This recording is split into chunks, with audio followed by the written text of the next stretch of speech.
All right, everybody, and we are back. Today, wrapping up the AFC West, our first division that we are finishing. And today, that means we will be discussing none other than the Los Angeles, yes, the Los Angeles Chargers.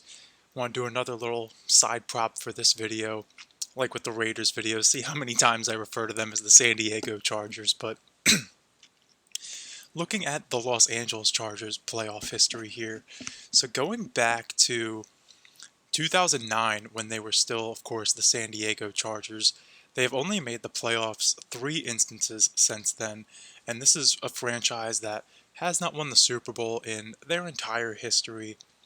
Um, and we could really go back here a little bit further if we would like. Their only Super Bowl appearance being in Super Bowl 29 in 1994, where they got their doors blown off by the San Francisco 49ers. But growing up in the 2000s, I definitely loved this San Diego Chargers team. Some really fun teams to watch here in the late 2000s, especially. Philip Rivers, of course, was the successor to Drew Brees and came into an absolutely loaded offense in 2006. And during my early years of watching football, he was certainly one of my favorite players. And I would say, honestly, the San Diego Chargers, if you put a gun to my head and made me choose a second team besides the Philadelphia Eagles, it was probably the San Diego Chargers. Absolutely fantastic color scheme. Love the city of San Diego, just the vibe of it. Love seeing them on TV, playing late at night back when they did the double headers for the Monday Night Football in Week 1. I feel like it was always the Chargers or the Raiders in that first week at the 10 p.m. game. But anyway, this is a team that really has been snakebitten when it comes to postseason success. And we can even see here that since that Super Bowl appearance in 1994, only one instance after that of making it to the conference championship game.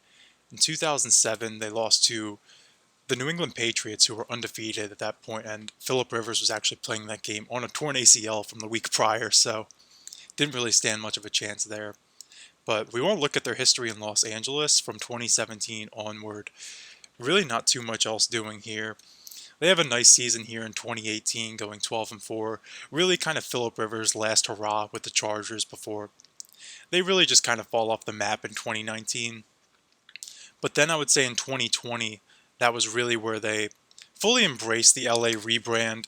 They move into SoFi Stadium. They switch up their uniforms, which honestly I thought their uniforms were already amazing, but somehow they made them even better. I could definitely do a uniforms video as well, but the Chargers would probably be at the top of that list with the baby blue uniforms with the lightning bolt going over the shoulder. Absolutely top-notch stuff. But since moving into SoFi Stadium, they also do change their uniforms and their quarterback, switching over from Philip Rivers to Justin Herbert. Really a nice transition there, going from potentially one Hall of Famer to another. Not to speak too soon on either of those players. I do believe Philip Rivers is a Hall of Famer, but perhaps a little bit early for Justin Herbert. He's looked good so far. But since moving in 2020 to SoFi Stadium, they go 7-9, followed by 9-8, and then just last season 10-7. So getting incrementally better every season. And last season they do make it into the playoffs, losing in the wild card round to the Jacksonville Jaguars. So that being said, let's take a look at the 2022 Chargers under a bit more of a microscope here. So like I mentioned, the Chargers do go 10-7 last season, and they were coached by head coach Brandon Staley in his second season. And if we look down here at the Chargers' league-wide rankings for their offense and defense, this was a pretty solid offense. They were ninth in total yards gained and 13th in total points scored. Fourth in turnovers, meaning they turned the ball over the fourth least times, got the seventh most first downs, but one thing that absolutely stands out to me here is they pass the ball more than any other team in the National Football League, second in pass attempts and third in passing yards, which definitely to be expected with a quarterback like Justin Herbert. And despite the fact that they do have one of the best running backs in Austin Ekeler, one of the things that makes Austin Ekeler so special is the fact that he can receive the ball just as well as he can run it. So, that being said, looking at the defense here, This was definitely a below average defensive unit and definitely held back the Chargers in the big picture. And we'll see that as we get to the playoff game here against the Jacksonville Jaguars. The defense really kind of let them down when they got that big lead for them, but not really too much else doing with this defensive unit. Nothing really overly impressive, I guess I should say.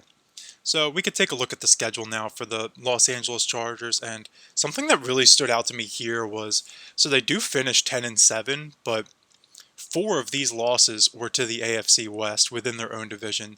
They get swept by the Kansas City Chiefs, losing by a field goal to them on two separate occasions.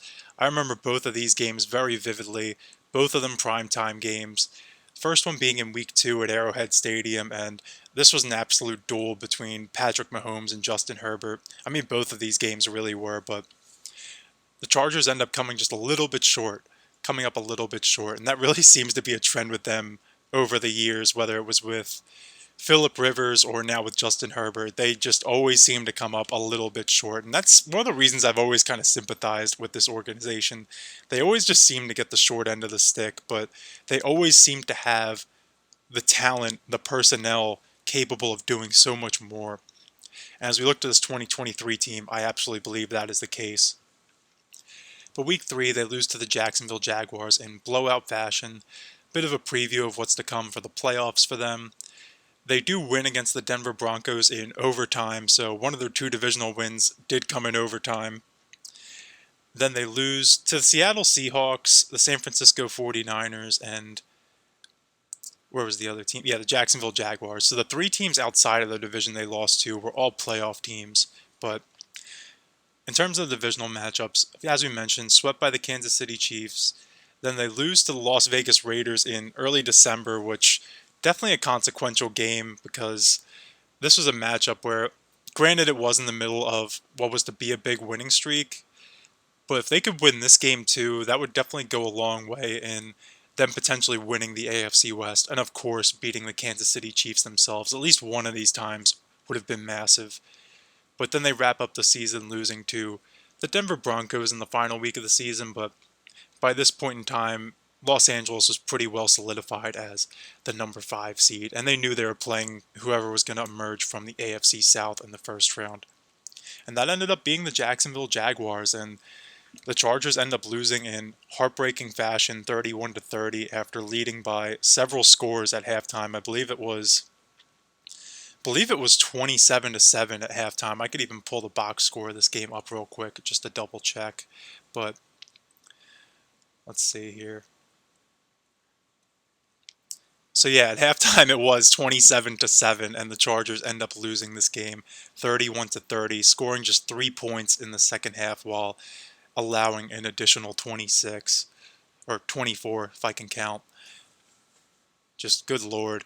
That might be the most Chargers game I think I've ever seen. But moving along, we'll look at the individual statistics for the 2022 Chargers, and Justin Herbert, another solid campaign, maybe not as good as his 2021 season, but surprisingly passing was down as a whole for the National Football League last season, and this was absolutely a solid season by any means that you measure it. He threw the ball nearly 700 times, which is, like we said, the second most in the league last year, but that's still just an absolutely staggering number. Yes, they do have the extra game now with a 17-game season, but 699 pass attempts, that just seems like a lot. Um, then he does have 4,700 yards through the air, 25 touchdowns to just 10 interceptions. So definitely like that. Solid season for Justin Herbert. Not good enough for Pro Bowl honors, but definitely one of the better seasons of any quarterback in the league. Kind of seems like Justin Herbert so far. I mean, we could talk about this. I don't really know where a good point would be to talk about Justin Herbert more, so we could just talk about him a little bit here. Definitely seems like his career trajectory so far reminds me a lot of Phillip Rivers. Phillip Rivers was always kind of overshadowed by some of the other great quarterbacks of the 2000s and 2010s, especially in the AFC. Think Tom Brady, Peyton Manning, Ben Roethlisberger, and then to a lesser degree the NFC quarterbacks like Drew Brees, Eli Manning, feel like, oh, Aaron Rodgers. I knew I was missing a big one. Even Brett Favre at the tail end of his career. But Justin Herbert, I feel like, is dealing with sort of a similar symptom here with the fact that he plays in the same division as Patrick Mahomes. So he's absolutely overshadowed by him. But then you also just have so many great young quarterbacks in the league right now. So guys like Josh Allen and Joe Burrow, Lamar Jackson, Jalen Hurts getting more of the glory. A guy like Justin Herbert, where much like with Phillip Rivers during his prime, I think it was very unanimous that he was a top 10 quarterback in the National Football League, and Justin Herbert absolutely is. Not many people would say Justin Herbert's in the running for the best quarterback in the National Football League, or a top 3 quarterback, or maybe even a top 5 quarterback. So I'm really rooting for this guy. I want to see him just kind of have a big season this year and really just remind people how special he really is. So looking further down here, his receivers definitely didn't do him any favors last year, and not due to lack of ability, of course. This is because Mike Williams and Keenan Allen end up both missing noticeable time to injury, and as a result, nobody from the Los Angeles Chargers cracks 1,000 yards, but they do have 4 receivers crack 700 yards and 6 over 500 yards. So definitely spreading the ball around here pretty well, and one of those guys is Austin Ekeler, the running back, who had over 1,600 all-purpose yards and 18 touchdowns rushing and receiving combined. Gets sorted by rushing here, and yeah, Austin Ekeler on only 204 attempts, nearly 1,000 yards, so absolutely love to see that. And like I mentioned with the receiving, over 100 receptions last season for 700 yards, 5 touchdowns additionally.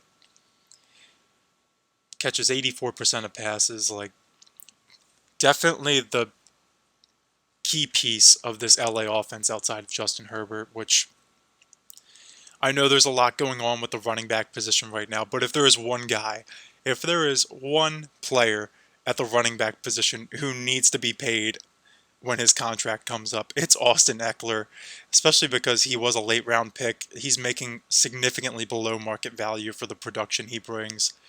And this is a Los Angeles Chargers team that pays Keenan Allen and Mike Williams both north of $20 million.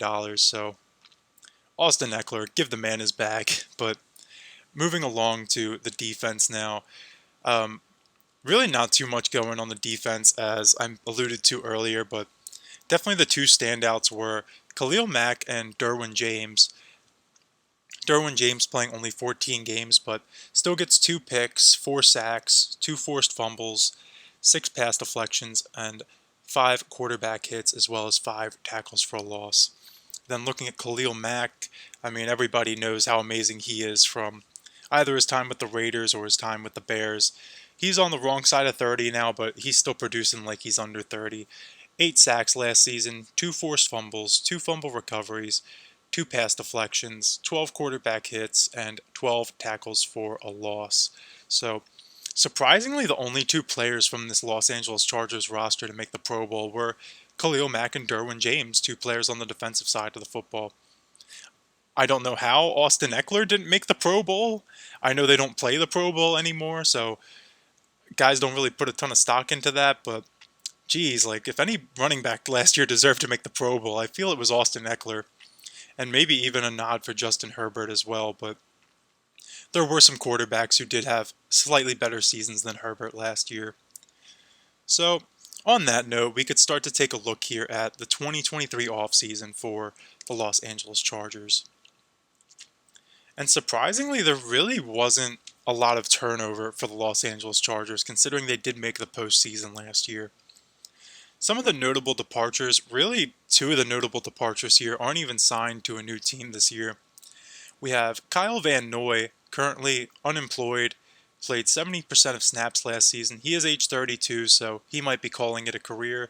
And same thing with, well, I won't say the same thing. Nazir Adderley, only age 26, played 84% of snaps last season. Similar to Kyle Van Noy in the sense that he is also currently not signed to an NFL roster, but some of the notable losses that Chargers endured that are on other teams right now. Offensive guard Matt Filer signs with the Tampa Bay Buccaneers after playing very close to 100% of snaps last season at age 30.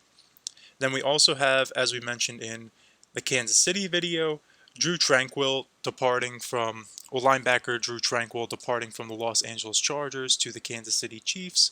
Played 93% of snaps last season. And then just in our last video, we discussed DeAndre Carter moving on to the Las Vegas Raiders. If we just want to take a quick glance back here at the Chargers receiving stats last year. So DeAndre Carter was one of the few players that did play all 17 games, perhaps even the only receiver here that played all 17 games, it would seem. So quite remarkable that he moves on, but we will see in a second when we get to the Chargers draft, they absolutely address the wide receiver position. But in terms of free agent additions, much like if we recall back to the Green Bay Packers video, Green Bay signed, I believe, only 3 veteran free agents. Los Angeles signs just 2, so really not a lot of additions here on the part of the Los Angeles Chargers, and the only notable one really being Eric Kendricks, linebacker from the Minnesota Vikings. Played 94% of snaps for them last season, and he comes in at age 31. And I might as well mention the other player here since there is only one other player, and that is Nicholas Williams, interior defensive lineman from the New York Giants at age 33.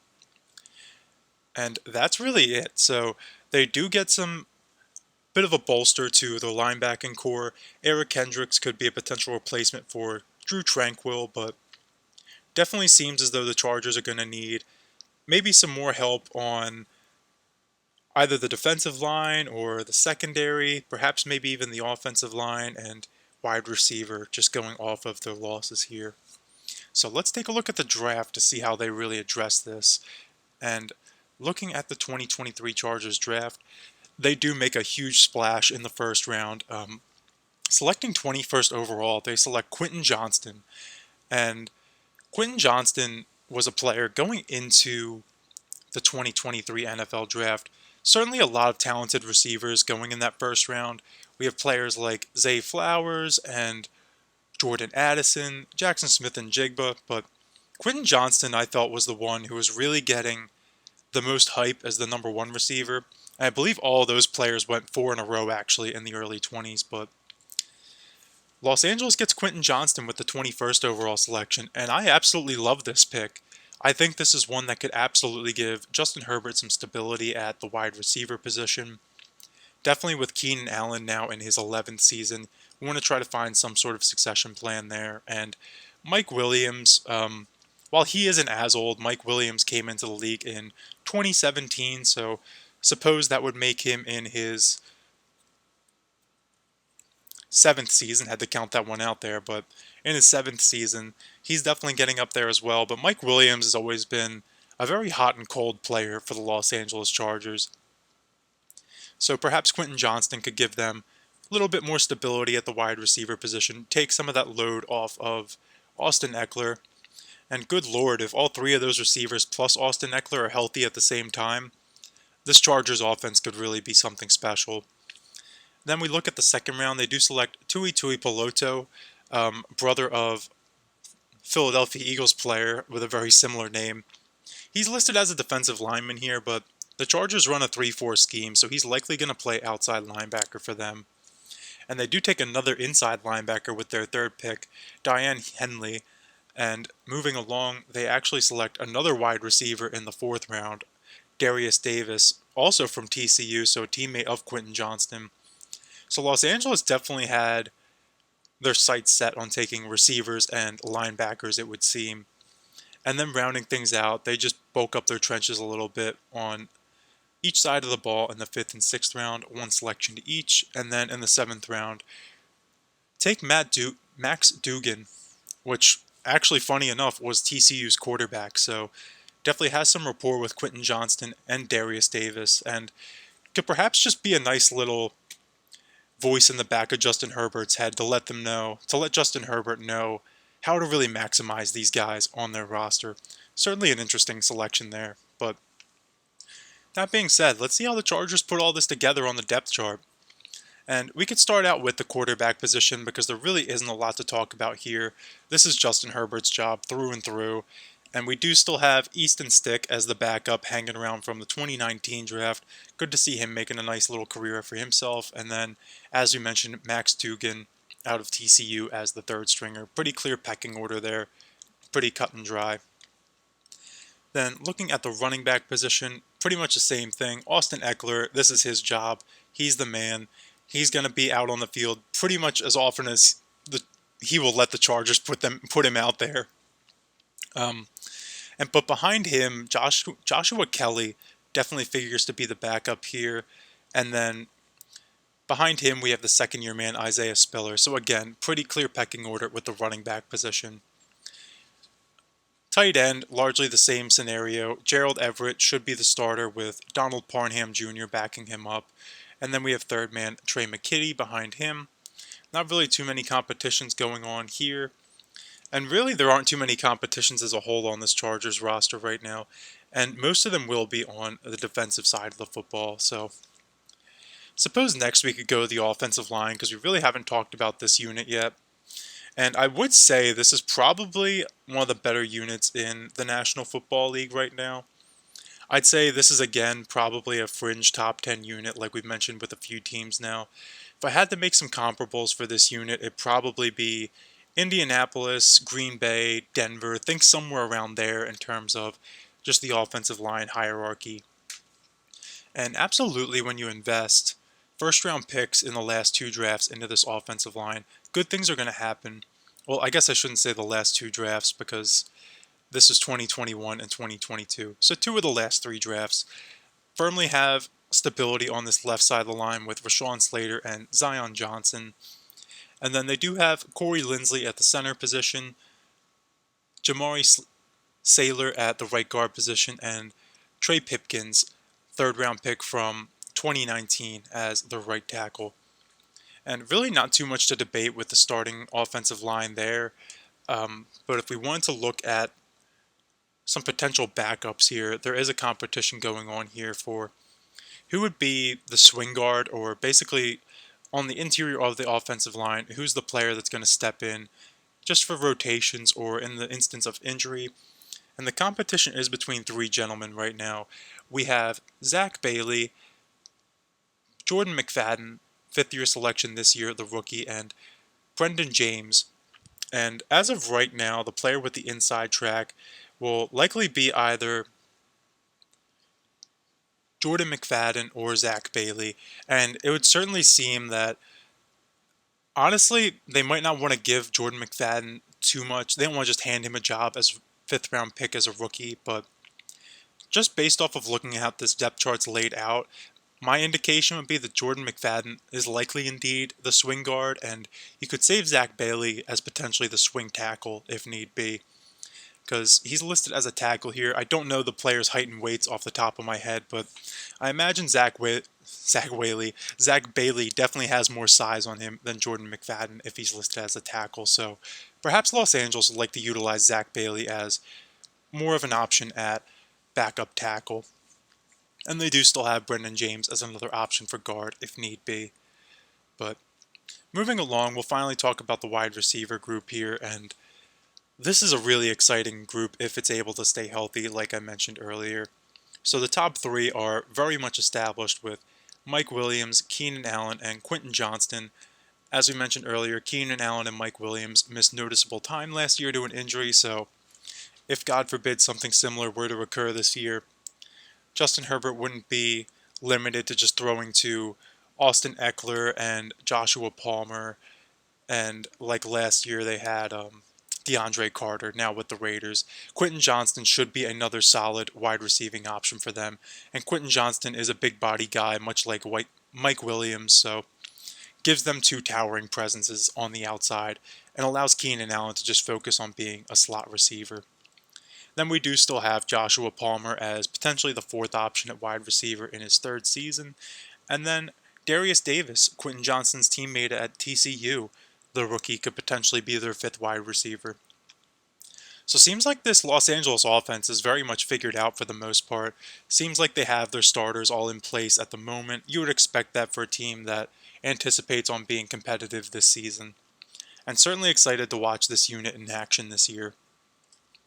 Looking now at Los Angeles' defense, and this is honestly, I would say, a bit of an underrated unit in terms of the NFL. I would say their defensive line and their secondary are both pretty average in terms of the National Football League hierarchy, but this linebacker group is certainly elite. So I guess we could start out with this linebacker group.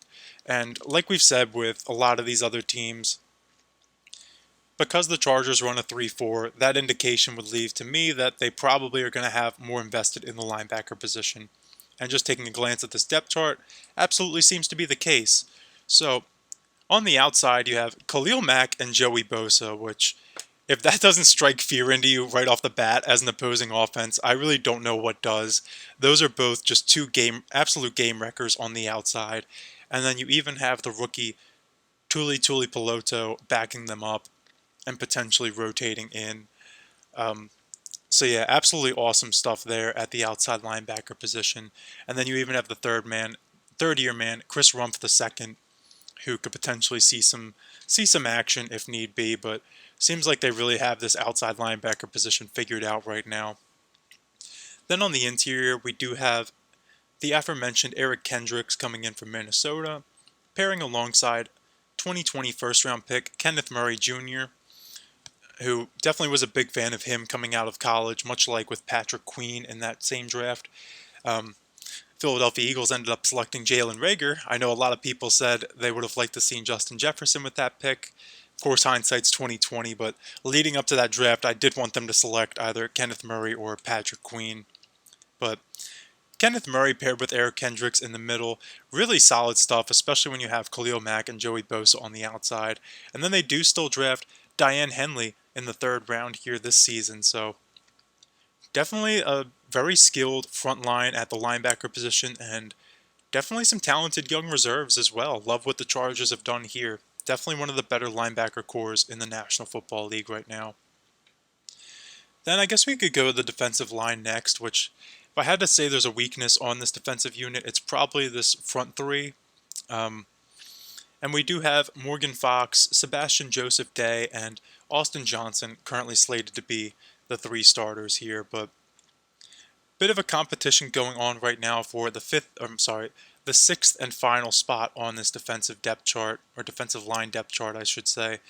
Because these two gentlemen should figure to make the roster, Scott Matlock and then Odio Agbonia, who's currently on the PUP list. So because he is on the PUP list, maybe that opens up two of these guys in the competition I'm about to mention to make the roster. But for the final spot, there's a three-way competition going on right now between Gerard Clark, the undrafted rookie, Nick Williams, veteran from the New York Giants, and Christopher Hinton, second-year man. So as of right now, the player with the inside track is actually likely Christopher Hinton, and the reason for that being is he is probably the best equipped to play the nose tackle position, which, if we look here, Los Angeles really doesn't have a nose tackle right now behind Sebastian Joseph Day, so if Christopher Hinton could potentially be that man for them, then he very well may find a spot on this roster come September. So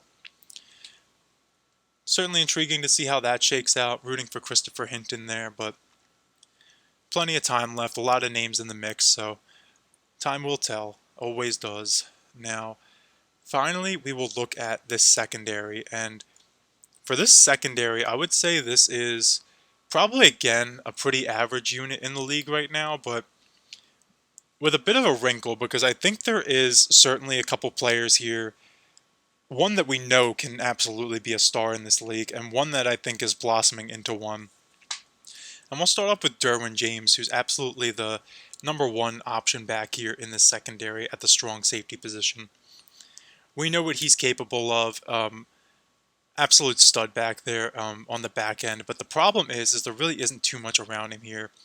So they have Alohi Gilman next to him at the free safety position, and then really not too much else doing behind them at the safety spot. There is a competition going on right now for, it would appear to be the backup strong safety position, although I suppose it could be either one of these really, and it's between Raheem Lane, Mark Webb Jr., and AJ Finley. And as of right now, Raheem Lane does have the inside track for that job. And then JT Woods, the third round pick from last season, will likely be the backup free safety. But then looking at the cornerback position, and this is where it really kind of starts to lose me. We do have J.C. Jackson will likely be their starting number one cornerback, but then Michael Davis on the other side with really not too much depth here behind those guys on the outside. So playing in the AFC West against Patrick Mahomes and the Chiefs, against Jerry Jeudy, Cortland Sutton and the Denver Broncos, and then Hunter Renfrow, Devontae Adams, and Jacoby Myers on the Las Vegas Raiders. This could be how you end up going 2-4 in the division, even if the offense is firing on all cylinders. So certainly would look to upgrade this cornerback position in the relative future, but one player who I do have a lot of confidence in is Asante Samuel Jr. at the nickel cornerback spot here. Although he is actually facing competition as well from Jazir Taylor, a second-year man. But the interesting thing to note here is that Asante Samuel is definitely more of a playmaker in the passing game. So in more pass down situations, I would expect Asante Samuel Jr. to be out there, whereas Jazir Taylor is probably the stronger player against the run. And that makes sense. Asante Samuel Jr. is a little bit undersized, but absolutely a playmaker back there. So perhaps if it's more of a rundown scenario, look for Jazir Taylor out there instead. Give Asante Samuel Jr. a little bit of a rest. And you would think that's the end of the roster here, but there is one more competition we'll have to mention, and that is the kicking position between the veteran Dustin Hopkins and the young man, Dicker the Kicker, Cameron Dicker. But as of right now, it would seem that Cameron Dicker does have the inside track for this job, just being the younger player with the higher potential. Despite the fact that he did kind of cost him that playoff game last year against the Jaguars, but you know what, we'll give him another shot. So with that being said, I do really love this Los Angeles Chargers roster. Love what they've done on the offense with the addition of Quentin Johnston and even Darius Davis at wide receiver. Offensive line, I think, is definitely one of the more underrated ones in the National Football League. And then you have Justin Herbert and Austin Ekeler behind them, so really solid stuff all around. Seems like the Chargers always have a loaded offense, and absolutely look forward to seeing them on the field this year. Then looking at the defense, love what they've done at the linebacker position. They kind of just tinkered with a little bit this offseason. It was already in a great spot, but somehow they've already made it even better. Then, as I mentioned with the secondary, like what they're doing at safety right now and at the nickel cornerback position, but maybe they would look for some more outside corners in the near future. I think that's definitely an area of potential improvement. And then this interior, well, this front three, I guess I should say, on the defensive line. Also a potential area of opportunity to look to upgrade some of those down linemen, especially at that nose tackle position to get a little more depth there. But all in all, a really solid unit, and I fully expect them to be competitive in what figures to be a wild AFC this year. So let's see how they put it all together here looking at the 2023 schedule. Now I do have the Chargers projected to finish 14-3 with a 4-2 record in the AFC West. So yes, it is quite possible that I am overrating the Los Angeles Chargers this year, but I do like how the schedule shakes out for them. So they're going to start off at home against the Miami Dolphins, and man, this is definitely this is like one of the all-time best uniform battles between the baby blue Chargers and the teal Miami Dolphins. Love that. And then we have the two young quarterbacks drafted back-to-back, Tua Tagovailoa and Justin Herbert. So many talented receivers in this matchup as well. We mentioned the Chargers guys already, but then they're going up against Tyreek Hill and Jalen Waddle on the other side. Definitely should be a high-flying, exciting game. Look forward to this one right out of the gate week one, but do think the Chargers are, as of right now, just the all-around better team. Guys like Austin Ekeler, Justin Herbert, the Chargers offensive line should really move the needle for this matchup.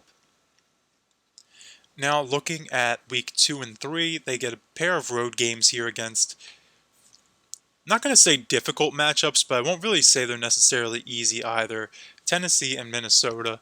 Both of these teams should put up more than a fair fight against the Los Angeles Chargers, but the Chargers do have the better team on paper. Granted, the Chargers do have a track record of losing to teams they're better than on paper, but if the Chargers are for real about competing this year, which I think they are, I think they will hopefully learn their lesson after that playoff failure last season. You want to get off to a hot start here because after these two games, you just have a home game in Week 4 against the Las Vegas Raiders, and then they have their Week 5 bye. So if LA could go into that Week 5 bye 4-0, that would be a spectacular place to be. And you definitely want to be 4-0 because coming out of that bye, you're going to have to play 13 straight games to end the season. And man, if there's one team that's probably going to need a first round bye in the playoffs, I know there's only one team that gets it now, but the Chargers would very much like that after playing 13 straight games coming out of Week 5. They have to play 13 straight and then go on the road to a team like Jacksonville again. It could get ugly. Or maybe if they even are able to win that game, it's hard to imagine them going much further in the playoffs. But coming out of the bye week, they do get Dallas at home on a Monday night, so an extra day of rest. And I do like the Chargers in this game. I do think the schedule shakes out in their favor, as we'll see here, where a lot of these tougher matchups tend to be at home, I've noticed, and usually surrounded by weaker opposition.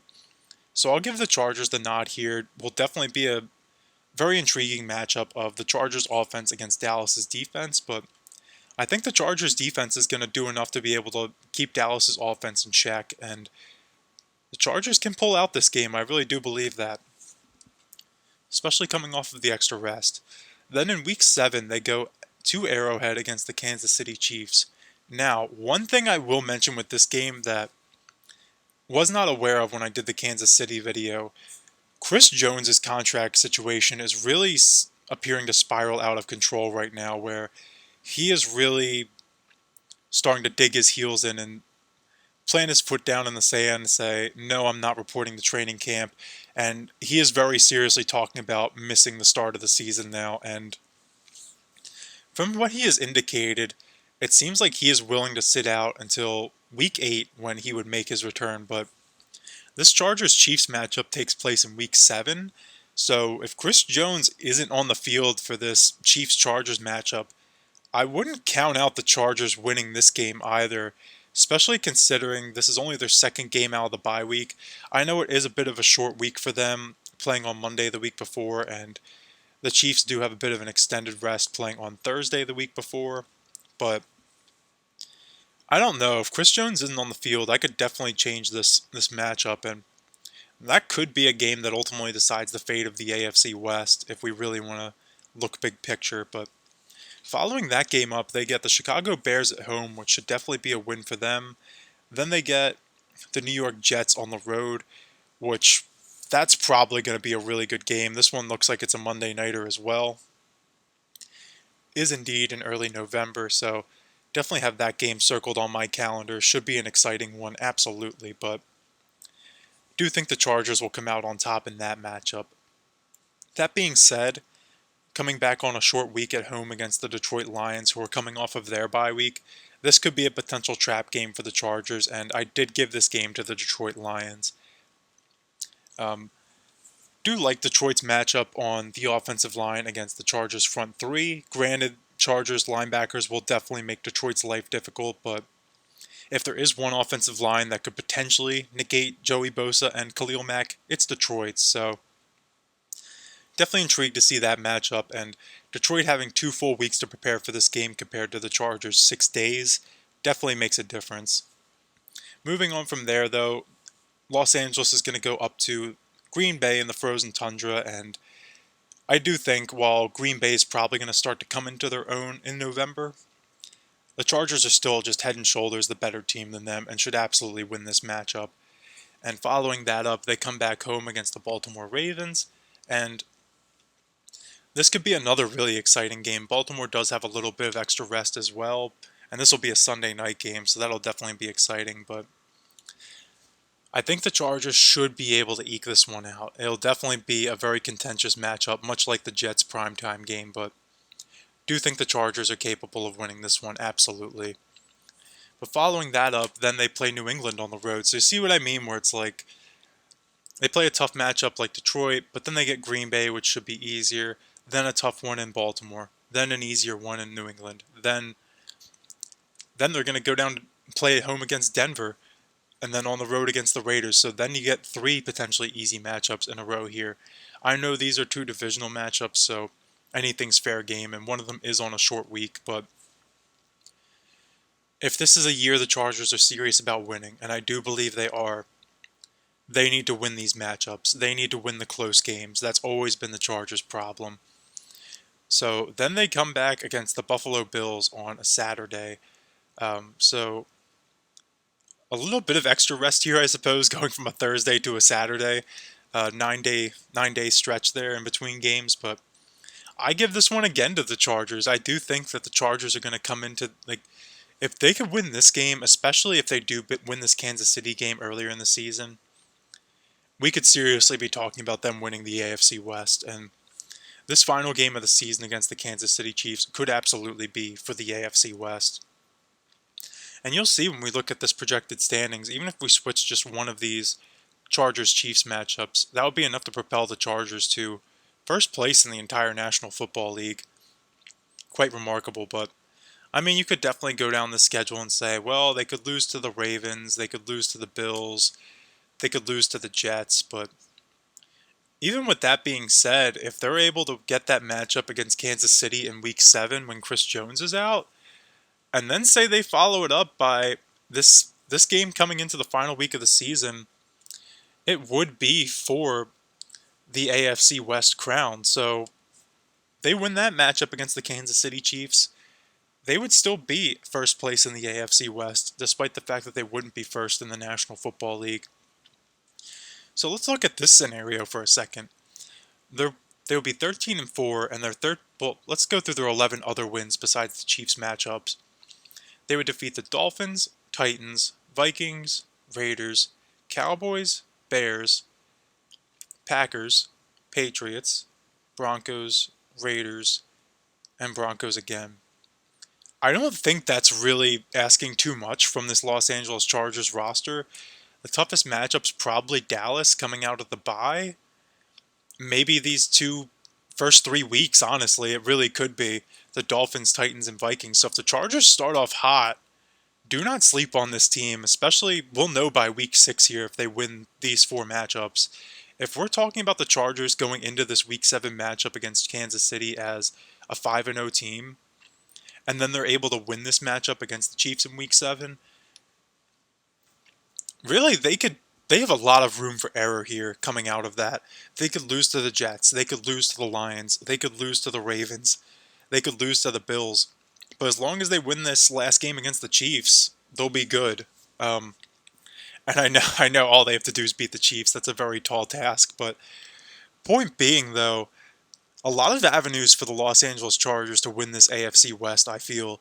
So I'm certainly excited to see that potentially become a reality. And now with that being said, I guess we could take a quick look at the playoff picture as well.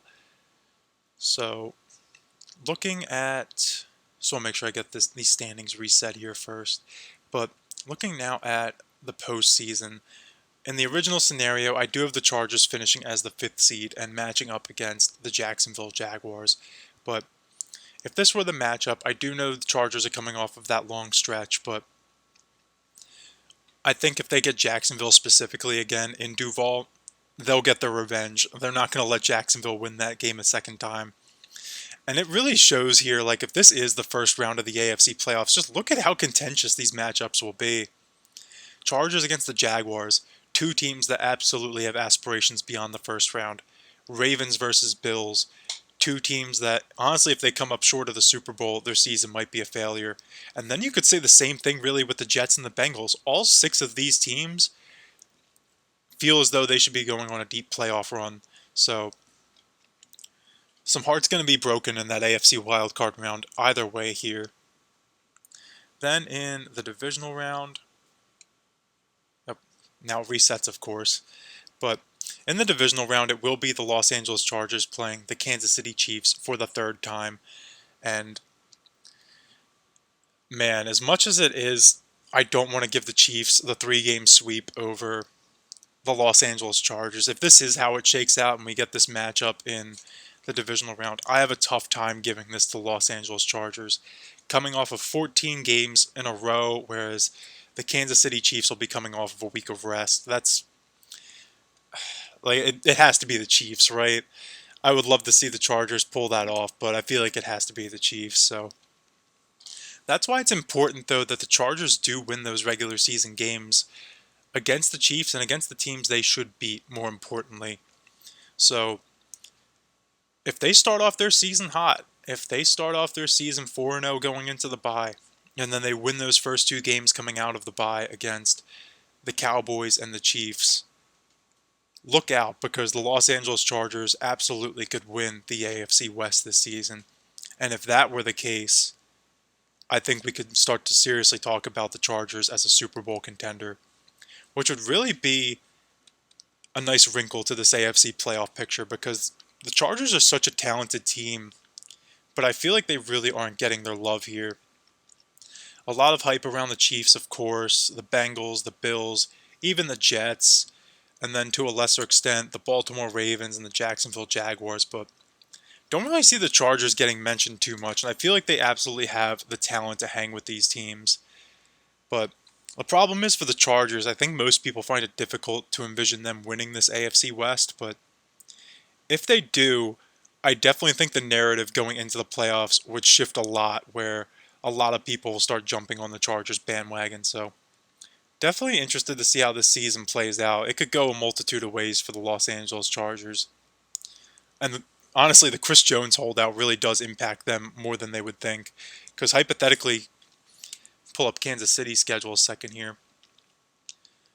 Who's to say Kansas City doesn't lose some of these other early week matchups as well to the Jets, the Jaguars, maybe even the Lions. I don't think they lose week one to the Lions, but not going to rule anything out. If Chris Jones is a man of his word and sits out these first 7 weeks, they could definitely lose to the Chargers. They could lose to the Jets and the Jaguars, I think, at the very least, and with an outside chance to the Vikings and the Lions, although I find that a little harder to envision. But before we wrap this up, take a quick look at the Chargers' salary cap situation. So now Justin Herbert did just sign that massive extension, so he's locked up here very long term. And because of that, though, while his cap hit is still low now, this is the Chargers' window to compete. The Chargers are going to be stuck between a rock and a hard place very quickly once we get to 2025, 2026, and beyond. So if they want to go for it, now's the time to do it, and they definitely have the talent for it. Now they have the cap space for this roster, as we'll see in a second, but Austin Ekeler in a contract year, he's going to need to get the bag. He's going to certainly be due for a raise from $9 million, though. With the way the NFL running back landscape is right now, maybe that raise is just $1 million to $10 million, but we'll see. He should definitely get a lot more than that. But then we have Mike Williams and Keenan Allen here signed for the big bucks, around $20 million on average per season for the next 2 years. So after these next 2 seasons, once Herbert's extension really kicks in, wouldn't be surprised if Los Angeles lets both of these players walk in order to then turn things over to Quentin Johnston on his rookie deal, which could potentially go all the way to 2027 with an option. Then down at tight end, Gerald Everett, contract year. Looking at the offensive line, we have Rashawn Slater signed for 2 years plus an option, and then Zion Johnson 3 years plus an option. So both of these guys are going to need the big bucks around the time Herbert's extension kicks in. Then we look at the defensive front. Austin Johnson in a contract year. Tui Peloto signed for 4 years, though, is more of a linebacker. Then we have, don't even see him on here. Let me go back to the depth chart real quick. Looking for, oh, here he is. Don't have him listed as Sebastian Joseph Day, just Sebastian Joseph signed for the next 2 seasons. So Los Angeles is going to need a nose tackle around that same time. They're going to need more guys on this defensive front, and they won't really have as much money to do it. Khalil Mack signed for the next 2 seasons, but probably not getting re-signed after that if he's still even in the National Football League by that point. Joey Bosa for the next 3, you're going to have to give him the bag again. Kenneth Murray just in a contract year. Is he going to be done after this season? Eric Kendricks for the next 2. Is he able to stick around? A lot of question marks looming for this Chargers team here. So definitely have my questions about whether they're going to be able to keep this thing together long term for Justin Herbert. So their window very well may be now. And I feel like that is the case with a lot of these AFC teams. Definitely feel that way about the Buffalo Bills. I need to see what the Cincinnati Bengals do in terms of their future contracts, but the Roosters certainly about to come home for them as well. The Chargers, I do think, have potentially a couple of years here before things really get bad, but the clock's ticking, so going to need to see some results very soon. Um, with that being said, I think that's probably as good a place as any to wrap this up. I do think the Chargers are one of the best teams in the AFC this year, but am I overrating them? Can they win the AFC West this year, despite the fact that Chris Jones might be playing all 17 games? He might be playing just 10 games, who knows? And where do you have Justin Herbert ranked among the top quarterbacks right now? I feel most people agree he's top 10. Could he finish the season top 5, top 3? Is he a dark horse for the MVP like Trevor Lawrence? How far do the Chargers go once they get to the playoffs, if they make it? Love to hear it down below. And with our next video, we will be staying in the city of Los Angeles with a team kind of on the opposite trajectory from the Chargers. They won a Super Bowl just 2 seasons ago, but don't really anticipate them making it back to the postseason this year. That team being, of course, the Los Angeles Rams. So look forward to talking to you guys in that one. Have a nice rest of your day.